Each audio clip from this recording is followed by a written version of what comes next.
On the 10th year of being a backup, his first love returned, and I suddenly lost my memory. Blocked and deleted, no more entanglement. I thought Nick should finally get what he wanted this time, but he got drunk, and, with red eyes, kept asking me over and over, can you love me one more time? When I woke up in the hospital, my head hurt a bit. A bunch of people surrounded my hospital bed. The furthest away was a cold-faced, stern-looking stranger. Next to him was a girl with delicate features and eyes like autumn water. The rest were my childhood friends, who all came closer when they saw I was awake. Nancy, how are you feeling? Larry handed me a cup of water. I drank most of it. Not bad, just my head hurts. What happened to me? As soon as I finished speaking, the stranger snorted coldly. What's wrong with her? How childish can she be at her age? Going out and drinking so much at night.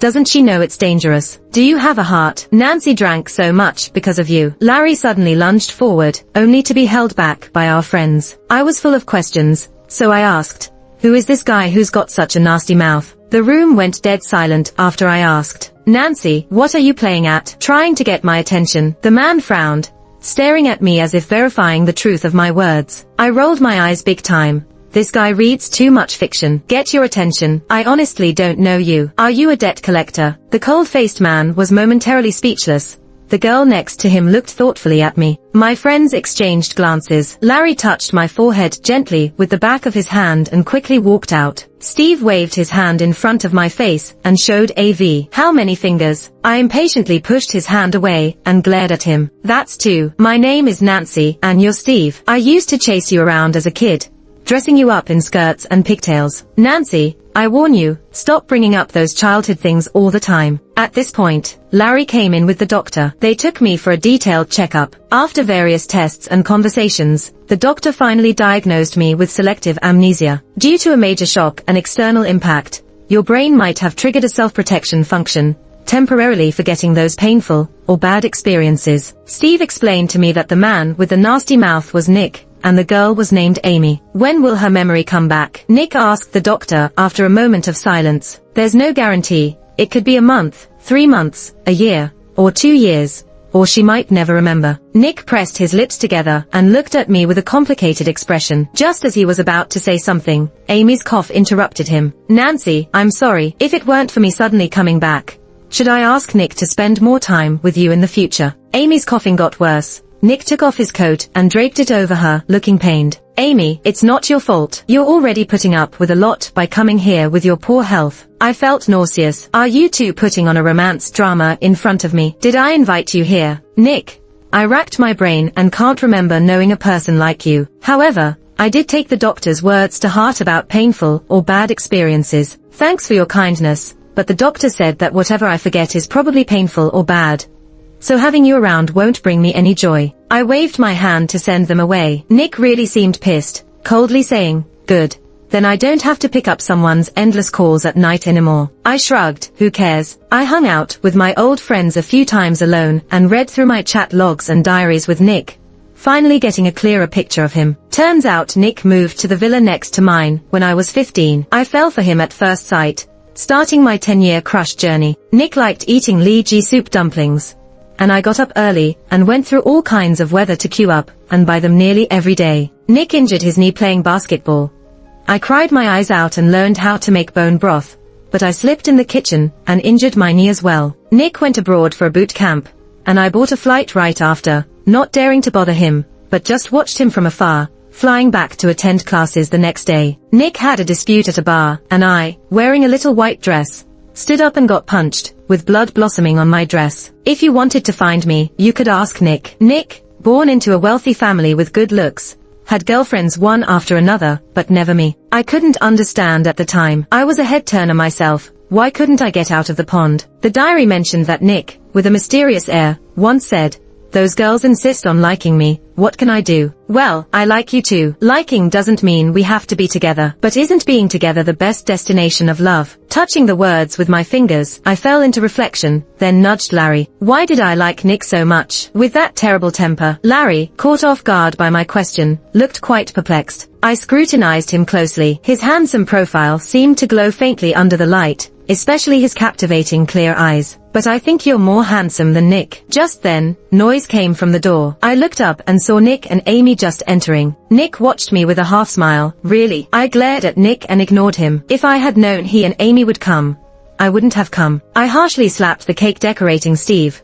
He glanced towards the door and quickly got the hint. Come on, it's my birthday, we're all friends, right? Hearing his words, my heart softened. After all, we had been friends for 10 years. No need to be so hostile. Amy walked over quickly and sat next to me. I squirmed a bit, feeling awkward. She was a stranger to me. I only knew bits and pieces about her from Nick's diary. One year, Nick had a really high fever, and I took care of him, running around all day. When I put the fever patch on him, Nick grabbed my hand tightly. His brows were furrowed, and he murmured, Amy, why did you leave? Come back, please. The diary said that at that moment, it felt like my heart plummeted from a great height. It was heavy, painful, and filled with an inexplicable panic. From then on, Amy was like a ticking time bomb buried in my heart. Reading through the diary, I relived my entire youth. Vague and cruel memories floated in and out of my mind. I had a faint sense of how my relationship would end, yet I was still gambling. Maybe she wouldn't come back. Using Steve's birthday as an excuse,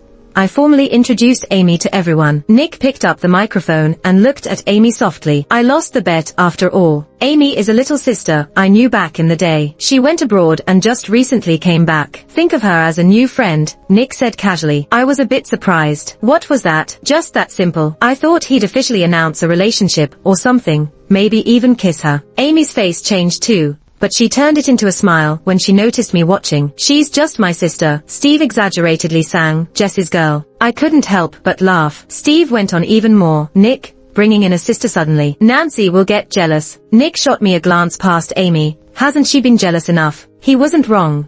I'd raised hell and cried countless times over his previous flings, but Nick always managed to sweet-talk me in the end. I never got with any of them, just some boring dinners and movies. You see, only you can really touch me, he'd say, smiling sweetly. His annoyance felt almost like pouting, and that's how I forgave him each time. Since meeting Nick, have I really been this pathetic? Now, I can't understand it at all. I won't get jealous. From now on, let Amy handle that, I said calmly, picking up my drink. Larry snatched the glass from my hand.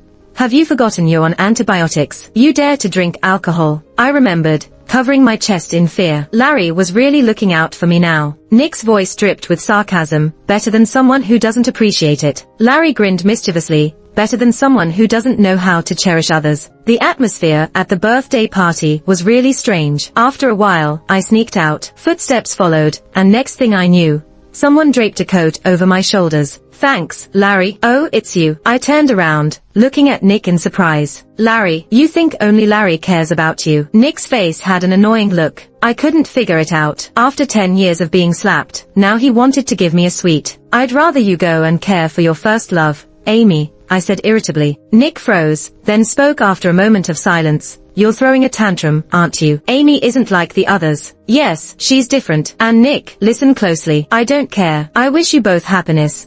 Just leave me alone, I said, impatiently interrupting him, throwing the coat to the ground as anger surged, remembering what I read in the diary. Nick's face turned cold, his eyes covered with a layer of frost. He picked up the coat silently and walked away. Less than a minute later, I got a message from Nick. Nancy, I've always loved Amy. To avoid complications, it's best we don't contact each other anymore. Wow, Nick, you haven't even left yet. That's Guinness World Record speed for face changing. I quickly blocked and deleted all contact with him. For the next month, I avoided all gatherings to not bump into Nick. That night, when I got the message, my heart ached reflexively. The more I saw Nick, the more memories came back. I didn't want to endure such painful love anymore. Since Nick lived next door, I stayed home most of the time, claiming I was healing. But unexpectedly, Nick came to my house. I asked Aunt Mary to say I wasn't home. Outside, Nick was stubborn. Nancy, I've been here since dawn. I know you're in. I just want to ask one question. I sighed and opened the door. Nick looked haggard, dark circles under his eyes, looking thinner and more angular. Nancy, do you really not remember me? He asked. No, I don't remember you, I said. You're just a stranger to me now. You never liked me anyway. Now that Amy is back, everything's fine. Nick's mouth formed a bitter smile. So that's why you blocked me. You're afraid of remembering me. I couldn't understand Nick any longer,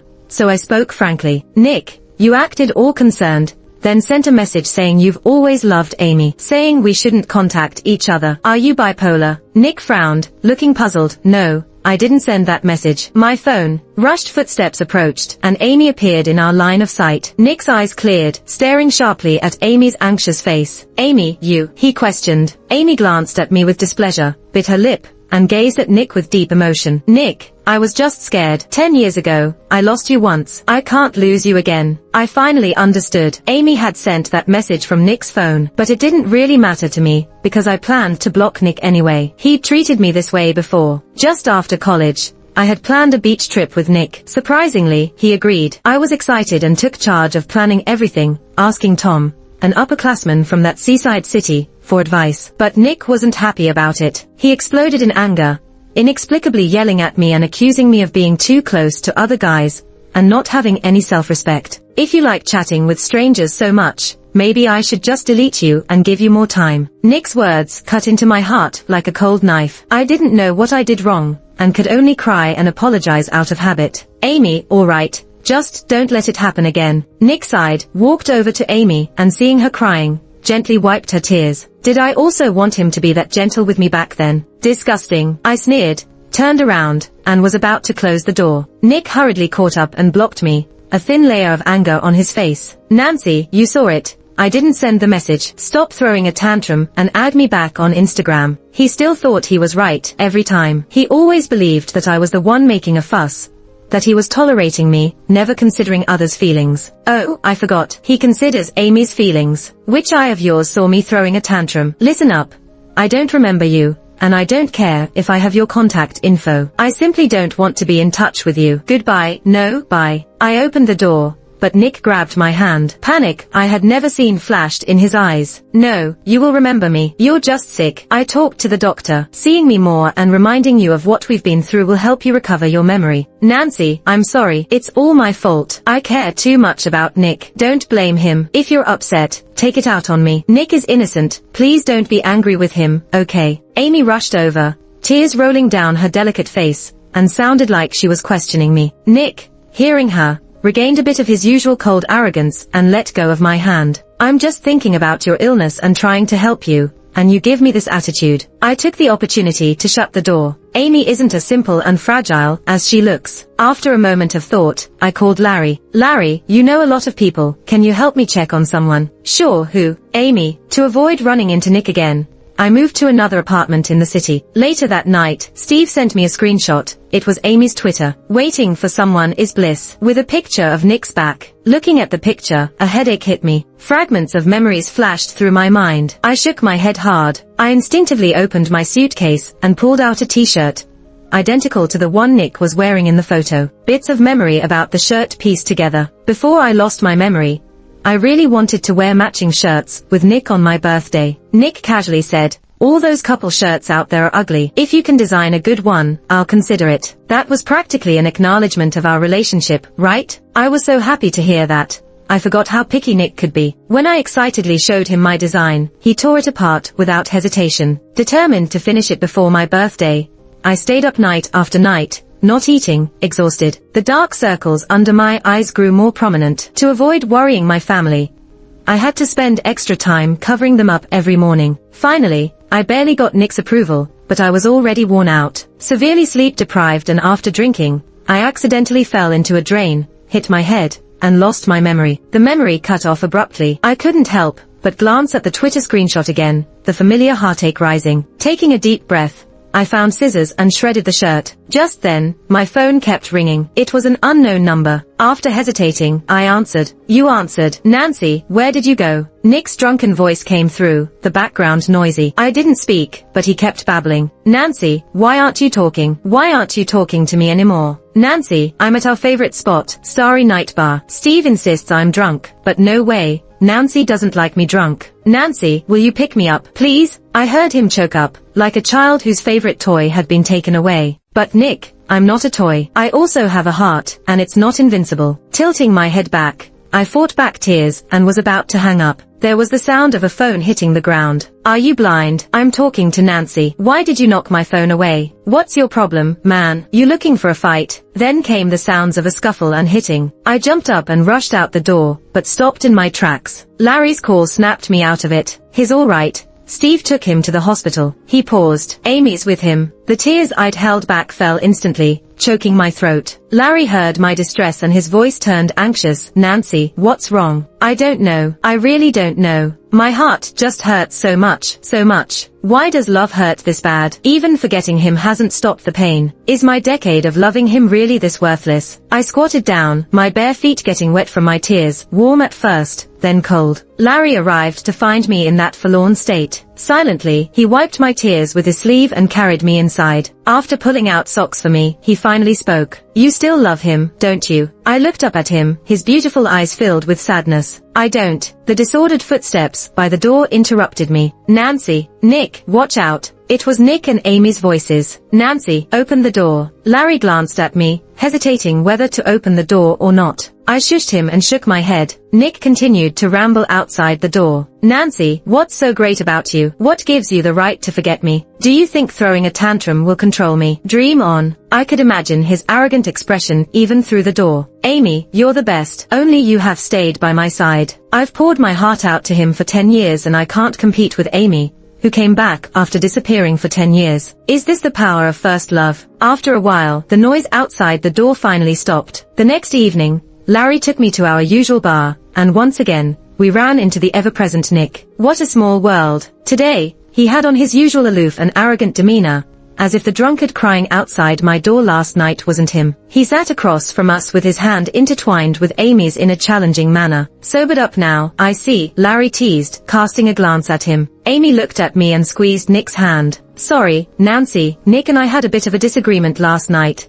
And to get back at me well, I hope you aren't upset. I swirled my juice, giving a faint smile. It's fine. It's not your fault you can't control him. Just watch out next time. Amy's face stiffened, looking to Nick for help. Nick stroked her head comfortingly, and pulled out a necklace from his pocket. A simple, even slightly worn necklace, with a small blue crystal in the middle. Amy, I've always carried the necklace you gave me with me. Seeing that necklace made my head suddenly hurt. Nick noticed my expression too, his eyes lighting up with glee. Painful memories rushed back. Not long ago, Nick and I had a rare alone date. I pointed at the beautiful view by the lake, urging Nick to look, but he was absent-mindedly fiddling with his phone. Irritated, I tried to snatch his phone, and Nick yelled at me. While you're enjoying the view and luxury, don't you know some people are still suffering outside? At that time, I didn't realize he was talking about Amy, and in the scuffle, the necklace fell into the lake. Nick suddenly went cold, and I even saw a hideous look on his face. He ordered me to fetch it from the lake myself,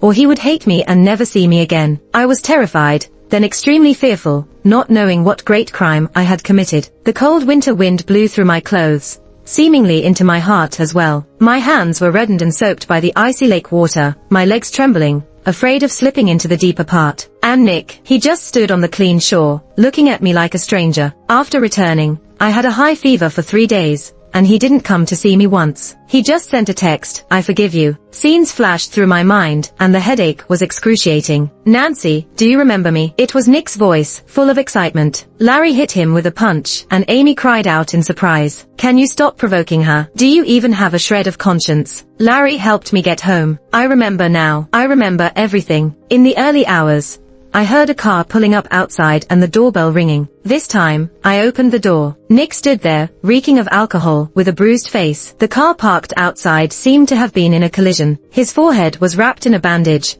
blood seeping through it, and he looked utterly miserable. This was a stark contrast to his usual meticulous self. Nick loved cleanliness, always cared about his attire. Season's latest designer clothes, trendy shoes and watches, thoughtfully styled hair. Sometimes we would jokingly say he was more meticulous than a girl, more like a rich kid than us. Nick would usually stay quiet, like a teenager, having his secret pride poked. Yes, Nick had so much pride. In every argument, I was the one begging for reconciliation like a dog. He would smugly pat my head, as if bestowing me a favor. But now he stumbled away from Amy's grasp and staggered towards me. Nancy, can you love me again? His acting was so convincing. it almost fooled me. A cold smile surfaced in my heart. Making me regain my memories was your biggest mistake, Nick. The scene from the day I lost my memory was vivid in my mind. Hearing about Amy's return had left me conflicted. I felt Amy's place in Nick's heart was extraordinary, but I comforted myself, saying I had been with him for 10 years. With so many women coming and going around him,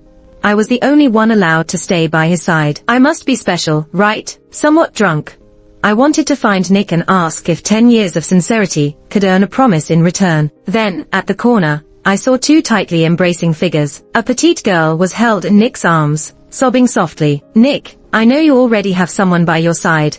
I shouldn't have come back, but In the next second, Nick kissed her, silencing her words. I clenched my fists, nails digging into my palms, but nothing compared to my heartache. Amy, you've been my true love all along. When I was poor, when I was called a bastard, only you stayed with me. My current friends are with me only because of my apparent rich kid status. If they knew I was just an illegitimate child, they'd trample me into the mud. Nick's eyes were bloodshot, his voice trembling. How can a heart not warm up after 10 years, huh? When Nick first transferred, Steve and Larry didn't even know who he was. A few cocky guys bullied him, calling him a hick, and Steve and Larry intervened. Since then, we've taken Nick everywhere, helping him integrate quickly. Yet it turns out he thinks we only elevate ourselves by tearing others down. And what about Nancy? Are you telling me you don't like her at all? Amy's tear-streaked face was raised with hope. My breath quickened, my heart felt like it was in a vice. Nick paused for a moment before speaking. I admit I don't dislike her, but she ultimately doesn't understand the real me. She pursues me because our conditions are comparable. So why don't you explain it to her? The actual person in charge of the company is that woman who hates me. She'll only leave the company to her own son, Sam. My dad is forcing me to be with Nancy because she's an only child, and it will be easy to use her family's influence. So, do you think I've had it easy these 10 years while you were suffering out there? My heart felt like it was in an ice cave. So much for Nick and his pride. So much for Nick and his circumstances. Then, what am I supposed to do now? My dad has been pressuring me to propose, or he'll cut off all my cards. But Amy, trust me, I'll figure something out. Nick, don't get Nancy upset right now. I'm okay with a little discomfort as long as we can be together in the end. I couldn't bear to listen to any more sweet talk anymore, and I'd throw up. Stumbling around, I didn't see the warning sign for the construction, and fell right into the saw. Nick, thank you for stirring me up lately. You wanted me to remember you, right? Well, you succeeded, but be prepared for the consequences. Nancy, can you love me again? Nick slurred, making me feel sick. I slapped him hard. I hit him so hard that my hand started to go numb. Nick was shocked, and he seemed a bit less drunk. Who do you think you are, hitting people? Amy rushed up and pointed at me. I slapped her hard too. Now both my hands were numb, but I felt so satisfied. I couldn't squeeze out any tears, so I just buried my head in my pillow and started to vent. Nick, I remember you now, but why did you bring another woman to my house? Is Amy your girlfriend? What am I, then? If you have the guts, break up with me now, and I'll respect you as a man. Nick fought off his anger and helped me up. Nancy, it's good you remember. And I told you before, I see Amy as my sister. I looked at the jealous Amy and let out a long oh. Oh, I must have misunderstood. Don't worry, I'll treat your sister well. The next day, I arranged a meal for our two families and specifically asked Nick to bring Amy. During the meal, Nick's dad, Ethan, was overly attentive to me. Meanwhile, Amy was sidelined, tugging at Nick's sleeve pitifully. Amy, why are you tugging on Nick's sleeve? If there's something urgent, you can tell me. As soon as I spoke, the table fell silent. Ethan glared at Amy harshly. No manners. Nancy, you need to be mindful of who you befriend. In time, you'll see some people just aren't worth it. Amy's eyes welled up with tears, and she gave Sam a quick glance. I caught a whiff of something unusual.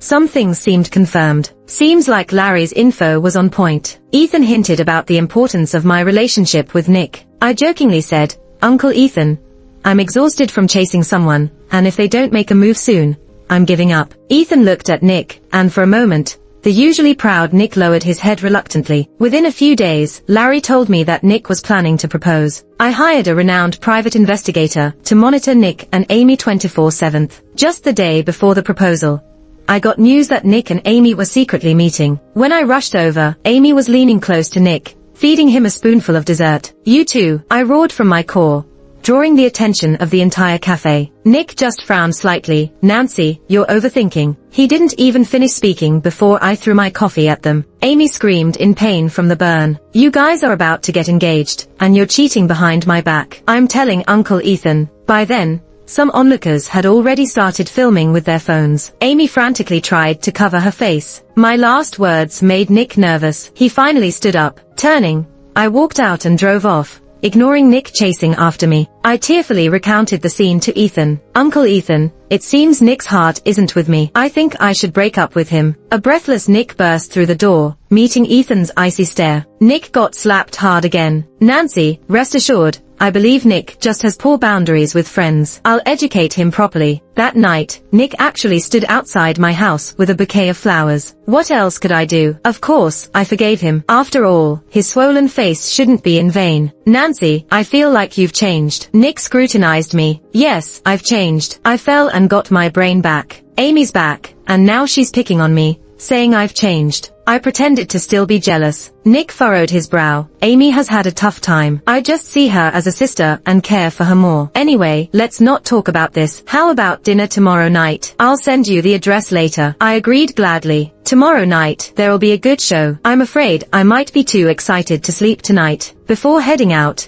I put on heavy makeup and wore all black. The hotel entrance was decked out with bouquets of roses and heart-shaped decorations. It did look pretty romantic at first glance. Making eye contact with Larry, he nodded at me, and I felt assured. I walked up gracefully and looked right into Nick's eyes as he held the bouquet. Facing this man I had chased for 10 years, my heart was calm. All the love I once felt disappeared after seeing his true nature. So disgusting, having Amy in his heart, looking down on me, and still proposing to me. So this is what you call self-respect. Amy standing behind Nick. I gave her a provocative smile. Amy's face turned pale, and jealousy flashed in her eyes. Nick, seeing you're finally with Nancy, I'm genuinely happy for you. Nick looked at Amy, whose voice was choking up, with a look of distress. Really happy, aren't we? So happy you're about to cry. The music started playing, and the large screen in the center of the banquet hall came down. Nancy, these are from our time together. Nick stopped dead in his tracks before he could finish his sentence. He stared at the screen intently. Amy, shocked, followed his gaze, and her face changed dramatically. Images of Amy living it up in France, with different men flashed across the screen. In the photos, Amy was smiling broadly, nestled in a man's arms, flipping the bird.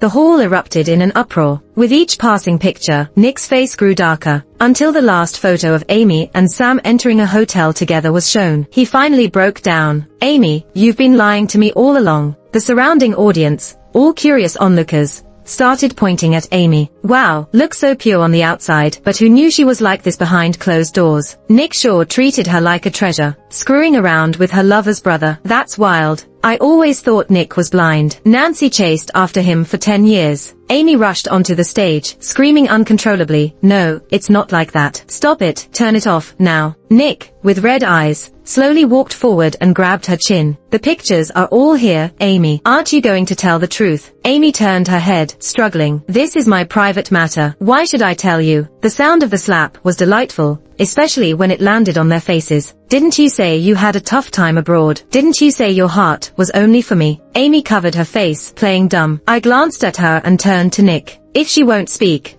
I'll do a good deed and tell you. After picking you up, Amy blackmailed your dad Ethan with your identity to get money to study abroad. Nick looked at Amy in disbelief upon hearing this. It's a pity. While you were worried about her suffering, she was busy partying abroad. She didn't achieve anything substantial.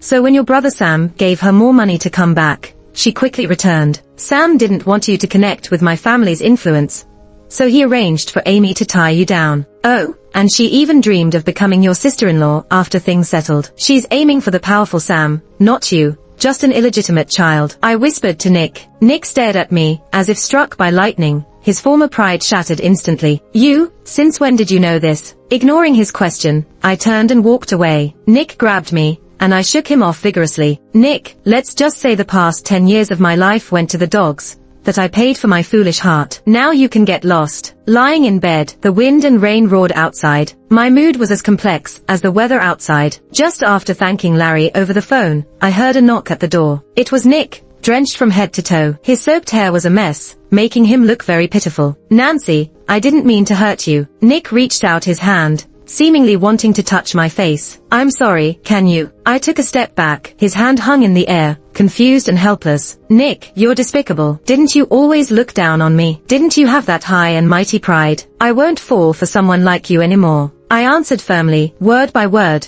watching the light in his eyes slowly fade. "You treated me like what? A dog you can summon and dismiss at will, a tool to prove your charm. In these 10 years, you loved Amy while keeping me around. Are you out of your mind? Now you've turned yourself into this. Who are you pretending to be affectionate for?" Cold words poured out of my mouth, just as they used to from his. A bitter smile appeared on Nick's lips, and the tears he had been holding back finally fell. He staggered and fell to the ground, fragile like a broken doll. After a long time, he struggled to speak. "Before I was brought home, I was a bastard. Everyone said cursed his mother to death. My father unknown. Only Amy was willing to be friends with me. Nancy, you're so dazzling. The better you treated me, the more scared I got. I was afraid you only loved the identity I shared with you. My dad forced me to find a way to be with you. But I hated being manipulated. I hated you rich folks deciding others' lives so freely. I thought I'd never fall for a pampered princess like you, but then, when I seriously looked at you that day when proposing, I genuinely hoped you'd say yes. I didn't want to listen any further, so I cut him off. Nick, do you know when I first saw you? It was 10 years ago, the day Nick had just moved in. To find my runaway kitten, I unknowingly reached the neighbor's front door. Ethan, what's the meaning of bringing that woman's bastard here? I'm warning you, this house is only for my son Sam. It's fine to give him a bite to eat, but nothing else. Amidst the heated quarrels, I saw a skinny boy, hugging his knees, crouching in the corner. He looked so handsome, but his eyes were filled with tears, dropping one by one. My kitten jumped out from behind him, rubbing against his pants leg. He blinked his eyes, gently petting the kitten. "Do you know, I have no family left. Grandma said men shouldn't cry, but she's gone. There's no one left to love me, never again." The sobs of the stubborn boy stirred waves in my heart. From that moment, I inexplicably felt a stirring for him. "I never loved you because of our matching identities. Everyone saw my genuine heart except you. You were blind, only you were foolish, not seeing others' true feelings." I pushed him out the door. Rain poured on his face. It was hard to tell if it was all rain, or mixed with tears. "Nick, I hope we never meet again." In just a few days, Nick's family suddenly dropped a bombshell. Nick's brother Sam had become the new head of the company. Nick didn't even get any shares in the company. Larry told me that Sam only left Nick a small trust fund. This unusual news caused a stir in the business world, and rumors spread like wildfire. Larry drove me past the company's entrance, where we saw a group of reporters surrounding Sam and Nick. Nick looked more haggard, so thin he seemed like a gust of wind could knock him over. Suddenly, a girl pushed her way to the front. It was Amy. "Sam, you promised me money. You jerk. Give me the money." Sam, unlike his brother, wasn't easy to handle. He gave a signal to the lawyer standing next to him with a blank expression. "Miss Amy, we've already called the police regarding your actions. We will be pressing extortion charges against you." Amy started to panic and rushed to Nick. "Nick, say something. Please, help me." Nick only pushed her away with disgust and walked off like a lifeless shell. Two security guards restrained Amy as she tried to escape. She slumped to the ground, saying, "It wasn't supposed to be like this." I lost interest in watching and rolled up the window. "Let's go, Larry. You've helped me so much. I have to treat you to a big meal. No need to be polite with me. If you're so grateful, why not marry me?" he half joked. I glared at him playfully and felt an indescribable sense of relief. Sitting alone on the plane, waiting for takeoff, I felt a sense of clarity. Steve had just texted me, calling me heartless for not telling them I was going abroad for studies. Besides my parents, I hadn't told anyone. Steve also told me that Nick had fallen into depression and was being treated at home. They hadn't seen him come out for a long time. Meanwhile, Sam acted ruthlessly, immediately sending Amy to jail. These pieces of news lingered in my mind for only a moment, like listening to an unrelated story. Once heard, it was forgotten. Feeling drowsy, I closed my eyes. A soft blanket was laid over me. I opened my eyes. "How come it's you? Fancy seeing you here, Nancy." A smile spread across Larry's face, and his onyx eyes softened.